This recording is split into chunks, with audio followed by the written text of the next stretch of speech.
Naam, ni siku ya 3 ya mwezi Julai, siku ambayo imetawaliwa na mengi haswa katika ulingo wa siasa. Ni taarifa ambazo tumekuandalia moja kwa moja hapa katika meza hii ya Mwale wa Kirk.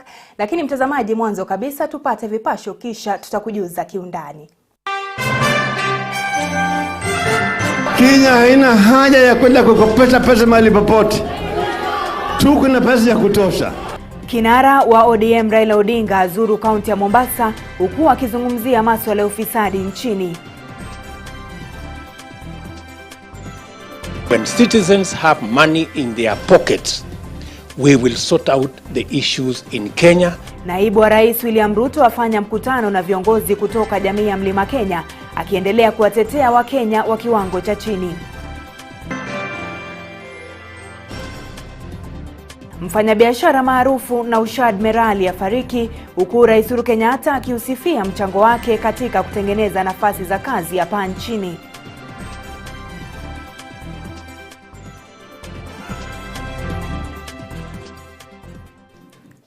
Na mtazamaji, huu ni Mwale wa Kirk. Jina langu ni Aidah Munzati, kwa lugha ya ishara ni Jen Mwangi. Andamana nasi hadi tamati. Na kabla tujakujuza mtazamaji yale ambayo yamejiri katika ulingo wa siasa, tuangazie tu maambukizi ya COVID-19. Asilimia ya maambukizi ya virusi vya corona sasa ni 6.5 baada ya watu 53 kuambukizwa virusi hivyo. Jumla ya walioambukizwa ikiwa watu 185,591. Na sasa jumla ya waliopona ni 126,956 baada ya watu 276 kupona hii leo kulingana na Wizara ya Afya. Watu 20 vilevile wameaga kwa ugonjwa wa COVID-19, idadi kamili ya vifo sasa ikiwa 3,671. Namna hakuna kurudi nyuma katika vita dhidi ya ufisadi, ni maneno yake kinara wa ODM Raila Odinga katika ziara yake eneo la Pwani. Odinga alikuwa mgeni wa heshima kwenye hafla ya uzinduzi wa bima ya afya ya kitaifa kwa wasiojiweza kwenye eneo bunge la Mvita. Vincent Kerosi na taarifa hiyo. Vita vya maneno kati ya kinara wa ODM Raila Odinga na naibu wa Rais William Ruto havionekani kukoma hivi karibuni. Odinga leo hii akiongezea kuni moto huo alipomhusisha Ruto na tuhuma za ufisadi. Fungulia mlango.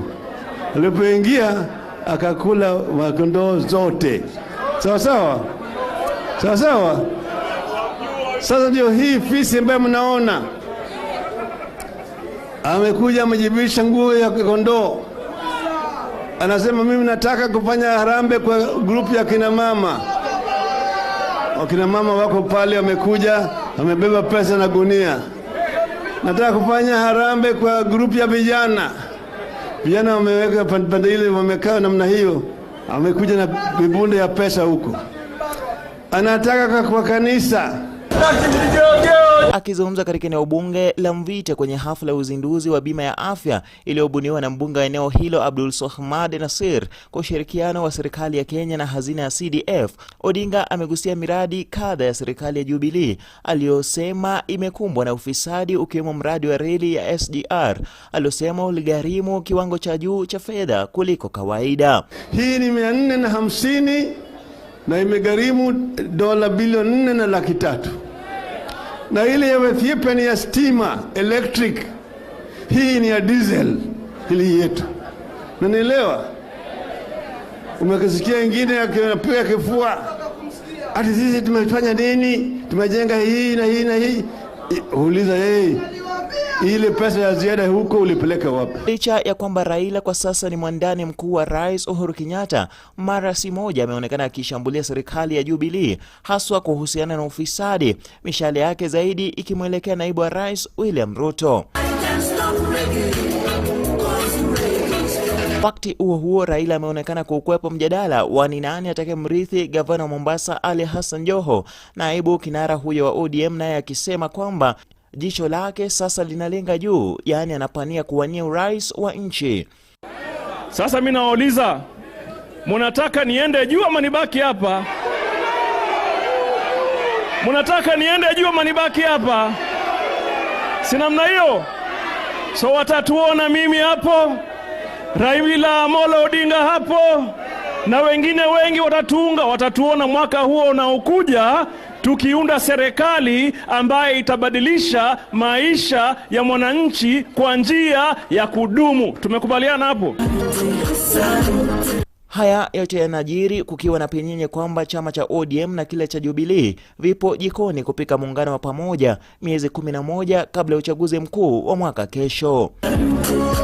Nikiripotia Mwale wa Kirk, mimi ni Vincent Kerosi.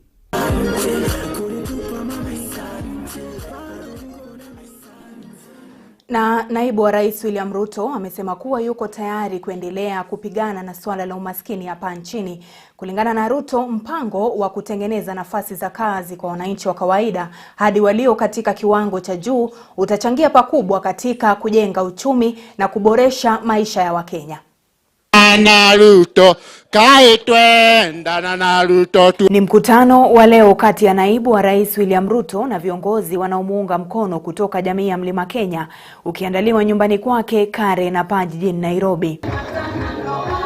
Naibu wa rais akiendelea kujipigia debe huku akionyesha umuhimu wa kutoa nafasi za kikazi kwa wananchi wa kawaida ili kumaliza umaskini. Tunataka yule mtu pale mashinani badala ya kuja kuhangaisha wewe awe na pesa ya kufanya biashara, na yule hana kazi awe na kazi ya kufanya. Wakati huo huo, Ruto amewaonya wale ambao wanamsuta na kueneza siasa za ukabila. Kulingana naye, wanaotishia hawana ajenda za kuinua nchi, akiwapa changamoto ya kuinua uchumi badala yake. Those who are on the other side, their plans, their ideas, their agenda is inferior. Forget about blackmail. Don't sell fear to leaders and citizens. Viongozi waliohudhuria mkutano huo wakiendelea kuonyesha umoja pamoja na naibu wa rais William Ruto na kutupilia mbali swala la kugawanya jamii ya Mlima Kenya. Watu ya deep state wanataka kugawa sisi. I hope you are aware. Because I saw the people of Meru na Embu walikuwa wameanza kulete msukasuko at sisi East. It is a scheme. Now, Your Excellency, hii mambo ya West na East hakuna. Hiyo madynasty ndio wanapigania East, Mount Kenya East na West. Ikizingatiwa joto la kisiasa linaloshuhudiwa kati ya wafuasi wa Rais Uhuru Kenyatta, naibu wa rais William Ruto na kinara wa ODM Raila Odinga, viongozi hawa wameapa kumuunga mkono Ruto itimiapo uchaguzi mkuu mwaka 2022. Serikali lazima sisi tuiunde. Unajua kuna wengi wamekuwa, Your Excellency, they are not sure. I am very shocked that politicians are not reading the sign of the times properly. Basi imengoa nanga, train is gone. Wale wako huko nyuma, wacha wajipange na hizo chama watakuja nazo. Huku matokeo ya iwapo ripoti ya BBI ni ya kikatiba au la, wasiounga mkono ripoti hiyo wameonyesha imani kuwa kesi iliyo mahakamani kuihusu haitapita. So BBI is dead. So I want to tell you, vijana ya kwamba, please, zile vitu tunataka tusaidiwe, tutapitishia bunge, nyinyi MCA mufaidike. Jubilee imekufa. Buliona ilianguka Gatui, kaanguka sijui wapi.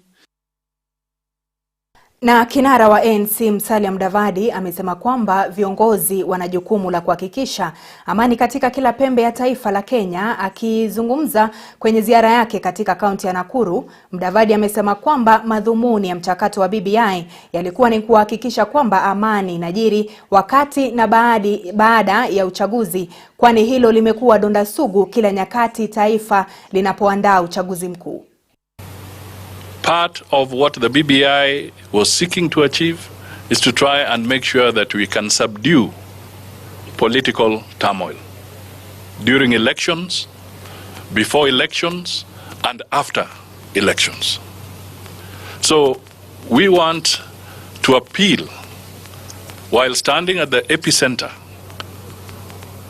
of this awkward situation that we have experienced as Kenyans, to plead to the Kenyan voter, to everybody who is there and everybody who will be involved in the organization of elections, whether it is the IEBC, whether it is the security teams, whether it is us as political parties and individuals.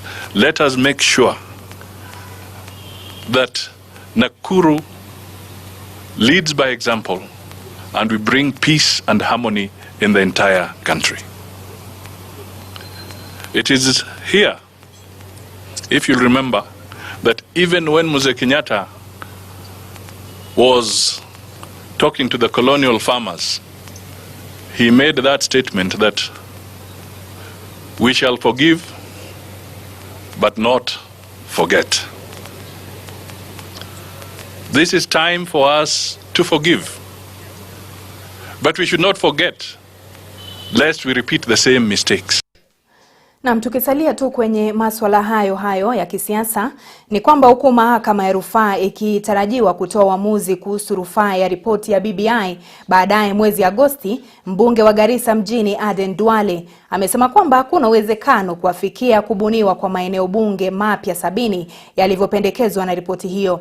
Mwale amesema kwamba kulingana na katiba, tume huru ya uchaguzi na mipaka IEBC imepewa nguvu za kufanya uhakiki wa maeneo bunge mapema kabla ya uchaguzi mkuu kufanyika. Aidha, mbunge huyo amesema kwamba wananchi hawakuhusishwa katika mchakato wa kubuni maeneo bunge mapya yaliyopendekezwa. Awards 1 year to the general election. What is 1 year to the general election? The next general election is on 9th of August 2022. So 1 year to the next general election is 9th of August 2021. The judges at the Court of Appeal have stated clearly that they will give their verdict on the 20th of August. 11 days after that timeline in the delimitation of constituencies has been passed. So those is a happy day for me. Na mtazamaji, shukran kwa kuendelea kuwa nasi. Nikukumbushe tu kwamba taarifa hizi vile vile zinapeperushwa moja kwa moja kupitia mitandao yetu ya kijamii Facebook na YouTube @Kirk TV Kenya. Tunakwenda mapumziko mafupi, tutarejea muda usiokuwa mrefu.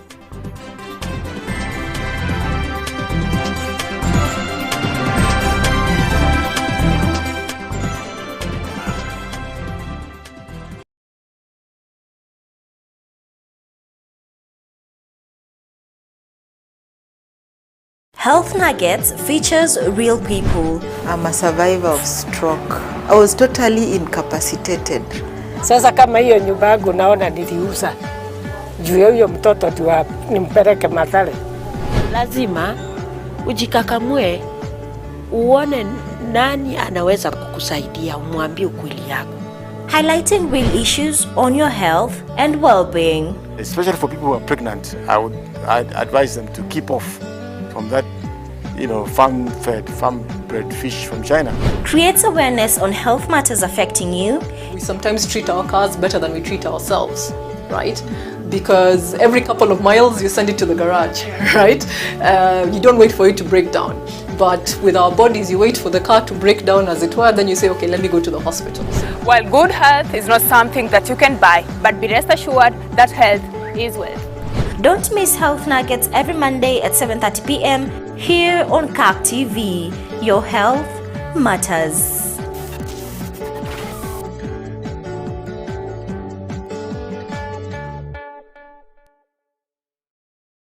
Experience Christian television like never before. What are we called to do to transform the world, to make it more Christ-like, and ultimately to Christianize? We are Christian professionals placed by God in our different spheres.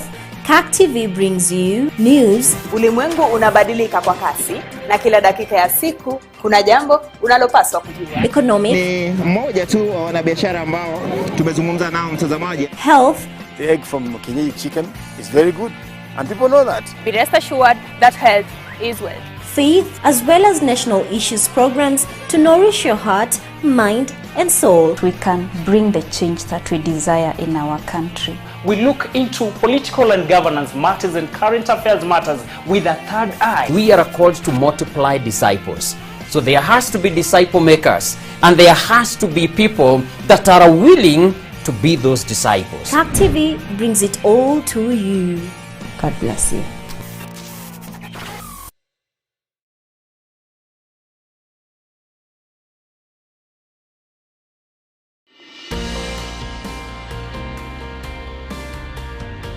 God's love is a divine attribute that is as strong as steel, as solid as granite, and as deliberate as a marching army. The essence of love and compassion is a deep-seated concern and care for people that need a touch from God. We are God's outstretched arms to those around us that need compassion, so we must increase our love for others. You need to exercise and increase in your love for others. And everywhere you look today, folks, there are people like that. In the midst of this crisis, we can turn our attention on ourselves, or we can look out at a needy world and say, Lord God, you put me right in the midst of this for such a time as this. Show me how to respond so that I can be your outstretched arms to the people who need some compassion.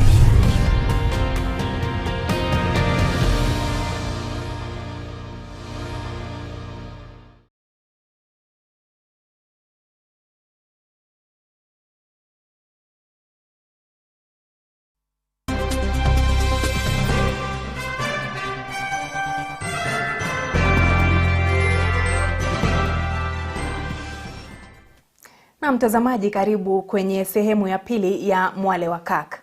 Na mwanabiashara maarufu Naushad Merali ameaga dunia. Kulingana na taarifa kutoka kwa jopo la Shiait na Ashri, Merali alifariki mapema alfajiri ya Jumamosi ya leo alipokuwa akipokea matibabu katika hospitali ya Nairobi, japo chanzo cha kifo chake hakikuwekwa wazi. Hadi kifo chake, Merali alikuwa mwenyekiti wa kampuni ya Samia Group inayojihusisha na masuala ya kilimo, biashara, teknolojia, ujenzi na nyumba, kawi miongoni mwa mengine. Merali pia aliwahi kuhudumu kuwa mwenye hisia mkuu wa kampuni ya mawasiliano ya Kensel, sasa hivi ikijulikana kama Airtel, kabla ya kuuza hisia zake mnamo mwaka wa 2014.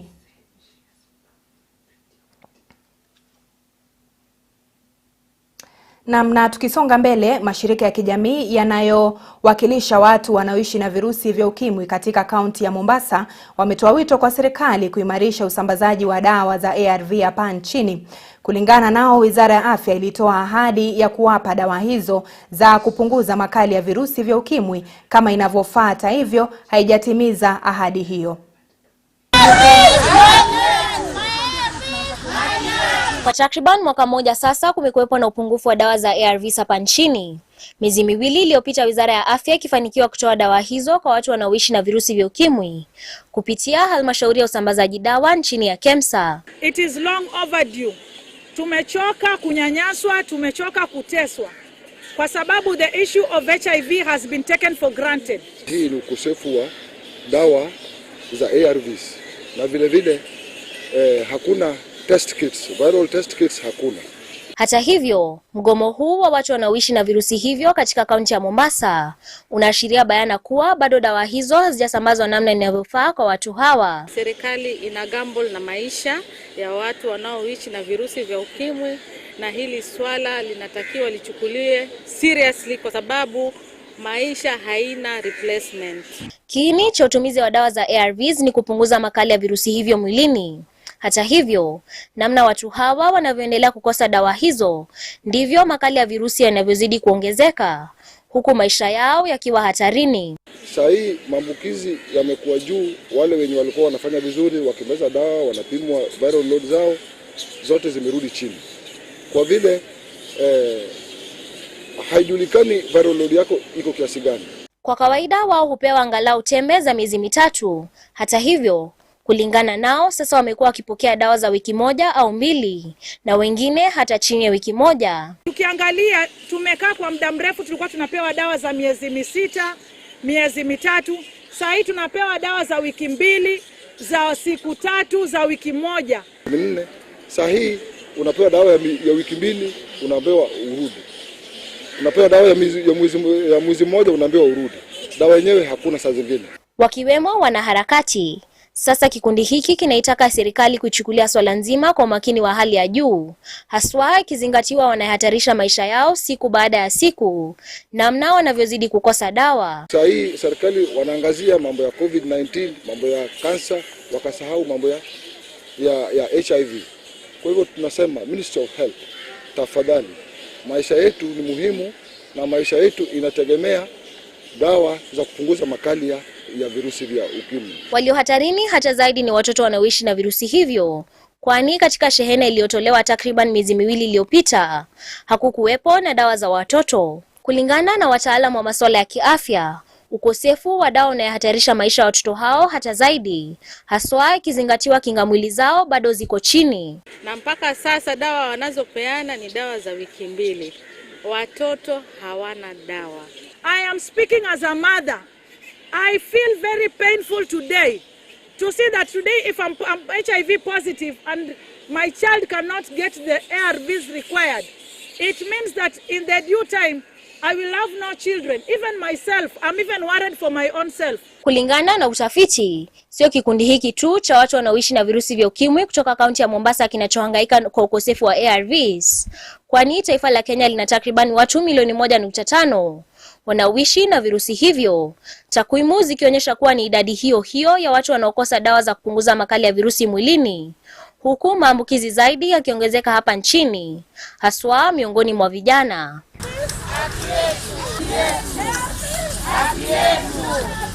Njeri Mwangi, Mwale wa Kirk. Na shukran Njeri Mwangi kwa taarifa hiyo. Na Simon Kamuti, mmoja miongoni mwa askari 11 walioaga dunia Alhamisi iliyopita baada ya ndege ya mazoezi ya urubani kuanguka katika eneo la Olitipis, kaunti ya Kajiado, amezikwa hii leo. Waombolezaji wamemtaja Bwana Kamuti kama mwenye kujitolea, mwenye nidhamu na wa kujisimamia kikazi, na kuwa kifo chake ni pigo kubwa kwa huduma za hapa nchini. Ndege alimokuwa Simon Kamuti ilikuwa na maafisa 23, huku waliojeruhiwa wakiendelea kupokea matibabu katika hospitali maalum ya vikosi vya ulinzi iliyoko Mbagathi hapa jijini Nairobi.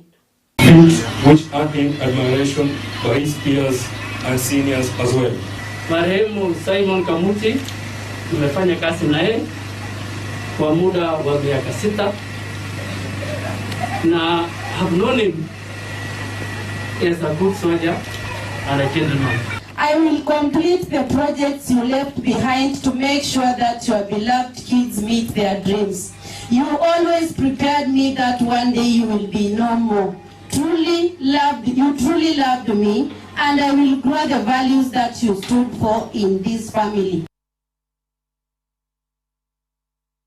Zinazomilikiwa na kanisa la PCA zimepiga hatua kubwa na kuchangia katika masuala ya afya humu nchini. Kama baadhi ya hospitali nyingine za hapa nchini, tayari hospitali hizo zikiwemo Kikuyu Hospital, Chogoria Hospital na Tumutumu Hospital zimetenga sehemu spesheli ya kukabiliana na ugonjwa wa COVID-19. Vilevile hospitali hizo ni miongoni mwa wanaopata ufadhili kutoka kwa benki ya Equity, haswa katika vifaa vya kupambana na virusi vya corona. Haya yanajiri huku mkurugenzi mkuu wa benki ya Equity James Mwangi akipongeza hospitali zote za PCEA pamoja na utawala wake katika hatua wanazoendelea kupiga katika masuala ya afya hapa nchini. Bwana Mwangi aliyasema haya katika hospitali ya Chogoria alipotoa ufadhili wa magwanda na vifaa vingine vya kukabiliana na corona, na kutoa hakikisho kuwa atatoa mchango huo takriban mwaka mmoja unusu. Hafla hiyo ilihudhuriwa na naibu katibu mkuu wa PCEA Bwana Paul Karioki miongoni mwa washikadau wengine. 17th of last month when we launched this commission, Kikuyu PCA received its PPEs on that day. Yesterday I was in Tumutumu PCA church, and today here I am in Chogoria. Let's put our hands together for the PCA for what it's doing. When we got independence, we identified 3 real challenges, and one of these challenges was ill health or disease as we called it then. The second was ignorance, and as we speak I identify myself with the great work that the PCA Church is doing, complementing the national government to win these battles. As you have heard, our relationship with Misheni has been deepened a lot at Methodist Kemu University. Here again, 3 hospitals in just a couple of days working together. And it's simply because both of us are answering that call of alleviating the suffering of our people through ignorance and disease. I feel very, very proud for the great work, and let the hierarchy, particularly the moderator, to know we deeply appreciate. And maybe as a country, we haven't said thank you enough for the great work that you are doing. Na bila shaka kazi nzuri kwa hospitali hizo tatu za kimishonari za kanisa ya PCEA. Ndio mwisho kabisa wa taarifa za Mwale wa Kirk. Mtazamaji, ungana nami tena hiyo kesho. Nimekuwa wako Aidah Munzati, kwa lugha ya ishara amekuwa ni Jane Mwangi. Alamsiki.